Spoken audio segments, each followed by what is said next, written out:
રાજકોટના પીપળિયા ગામે યુવક પર હુમલો કરવામાં આવ્યો છે। મુકેશ માંડાણીના નામના યુવક પર પાઇપથી હુમલો થયો છે। યુવતીને ફોન કરવા બાબતે માર મારવામાં આવ્યો। યુવકને માર મારવા સોપારી લીધી હોવાની વાત પણ કરવામાં આવી છે। ગોપાલ આલગોત્રા અને દીપક ગાબુએ સોપારી લીધાનો આરોપ છે। યુવકને પગ અને કમરના ભાગે ગંભીર ઈજા પહોંચી છે। યુવકને સારવાર માટે હાલ તો હોસ્પિટલ લઈ જવામાં આવ્યો। કોળી સમાજના આગેવાનો હોસ્પિટલ દોડી આવ્યા। પરિવારજનોએ પણ આરોપીઓને પકડવાની માંગ કરી છે। વિંછિયા પોલીસ સ્ટેશનમાં મારામારીની ફરિયાદ નોંધાઈ છે।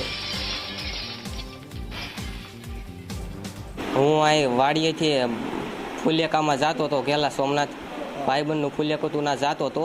નાથી પછી ફુલેકું પૂરું થયું, 12 વાગ્યા નાથી હું હાલતો થયો।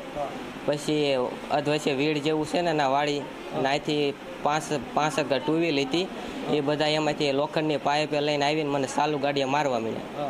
પછી એમાંથી એને મને ગાડીમાં બેહાર્યો। ગાડીમાં પછી ગાડી એને ચાલુ કરી, એને હાલતી કરી ગાડી। પછી ઓલો રસ્તો સારો નહોતો ને, એમાં ખરાબ હતો ને, એટલે ગાડી ધીમી પડીને મેં ગાડીને પાટું મારીને પછી હું એને મેલાવીને ભાગી ગયો। એની છોકરીને હે ને હું એને એમ હતું, એને શંકાઈ હતી કે હું એને ફોન કરું છું, પણ હું એને ફોન કરતો નહોતો। મારવામાં એક દીપક હરેશભાઈ ગાબુ, રામપરાના અને કેરાળાના ગોપાલ આલકોતર ભરવાડ હતા।